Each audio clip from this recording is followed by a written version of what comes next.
কোরবানির মাংস গরিব আত্মীয়দের মাঝে বন্টন করা কেউ কেউ আবশ্যক মনে করে, এটা কি গুনাহের কাতারে পড়বে কিনা? খুবই দরকারি একটা প্রশ্ন। এবং কোরবানির সামনে আমাদের কোরবানির গোশত, এটাকে আল্লাহ রাব্বুল আলামিন 3 ভাগে ভাগ করার জন্য আমাদেরকে উপদেশ দিয়েছেন। ফাআত'আমুল কানিআ ফাকুলু মিনহা, তোমরা কোরবানির গোশত নিজেরা খাও। ওয়াত'আমু আল কানিআ ওয়াল মুতাররা ওয়াত'আমুল বাঈসাল ফাকির আছে, যারা তোমাদের আত্মীয় স্বজন আছে, প্রতিবেশী আছে, তাদেরকে খাওয়াও। আবার যারা অভাবী, নিডি, গরিব মানুষ, তাদেরকে দাও। তার মানে নিজে খাবেন, আত্মীয় স্বজনদের মধ্যে হাদিয়া উপঢৌকন দিবেন, আর গরিব দুঃখীদেরকেও খাওয়াবেন। কিন্তু এই বন্টনটা এটা কোনো ফরজ বা ওয়াজিব না। এভাবে 3 ভাগে করতে পারলে ভালো, উত্তম। কিন্তু এটা যদি কেউ না করে তাতে কোনো গুনাহ হবে না। আমাদের সমাজে সমাজের ভাগ নামে একটা ভাগ কোরবানির ক্ষেত্রে প্রচলিত আছে। অনেক এলাকাতে এলাকার কিছু মোড়ল মাতবররা তারা সকল কোরবানির পশু থেকে একটা অংশ, যে 1/3 করে তুলে নিয়ে আসেন, অথবা 1/3 পুরোপুরি না হোক, বাধ্যতামূলক একটা অংশ তারা নিয়ে আসেন।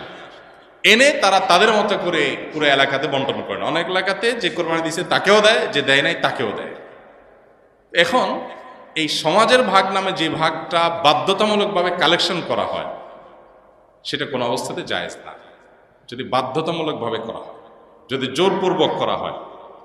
এখন আমার কোরবানির গোশত আমার কাছে নির্দিষ্ট কিছু গরিব আছে জানাশোনা, আমি তাদেরকে একটু দেব, কোনো গরিবকে একটু বাড়ায় দিব, কাউকে একটু কমায় দিব।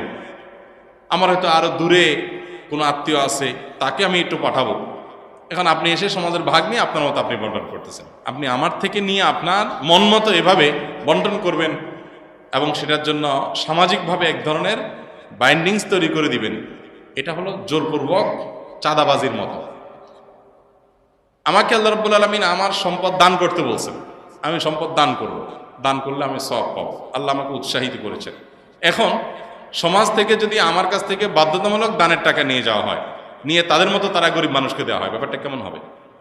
তো কোরবানির গোশতের ক্ষেত্রে অনেকটা এই পর্যায়ের অনেক এলাকাতে হয়। আমাকে অনেক ভাই বলেছেন, এবং বিভিন্ন এলাকার ব্যাপারে আমরা খোঁজখবর নিয়েছি, যে এরকম কিছু মানুষ তাদের মোড়লগিরি মাতবরি করার জন্য এটা একটা উপায় বাইর করছে। যে পরের ধানে পোদ্দারি একটা কথা আছে না, পরের ধনে পোদ্দারি। তো অন্যদের কাছ থেকে গোশত কালেকশন করে এনে উনি এবার এই প্যাকেট দিচ্ছে, ওখানে প্যাকেট দিচ্ছে, ইমাম সাহেবকে দিচ্ছে, মজলিস সাহেবকে দিচ্ছে, উনি এখন মোড়ল হয়ে গেছে। এই পরের ধনে পোদ্দারিগিরি করতে গিয়ে দেখা যায় যে আমি আমার কোরবানি গোশত খুশি মনে আপনাকে দিব না, কিন্তু আপনি জোর করে নিয়ে যাচ্ছেন। সিস্টেম দিতে হবে, উপায় নেই। জোর করা বলতে কি টানাটানি করা লাগে না, সিস্টেমটাই এমন করা হয়েছে যেটা না দিয়ে কোনো উপায় নেই। এরকম করা জায়েজ নেই। লা ইয়াহিল্লু মাল ইমরিইন মুসলিমিন ইল্লা বিতিবি নাফসি, হাদিসে আসছে কোনো মুসলমানের সম্পদ তার মনের সন্তোষ ছাড়া জায়েজ নেই। এক্ষেত্রে সমাজের ভাগ দিতে গিয়ে যদি কারোর মনের ভিতরে উসফুস থাকে, কেউ হয়তো নিজে একটু বেশি করে রেখে খাবে, তো সে রাইট তো আছে, শরীর তো তাকে বাধ্য করে না, কিন্তু আপনি তো তার কাছ থেকে জোর করে উঠে নিয়ে আসছেন।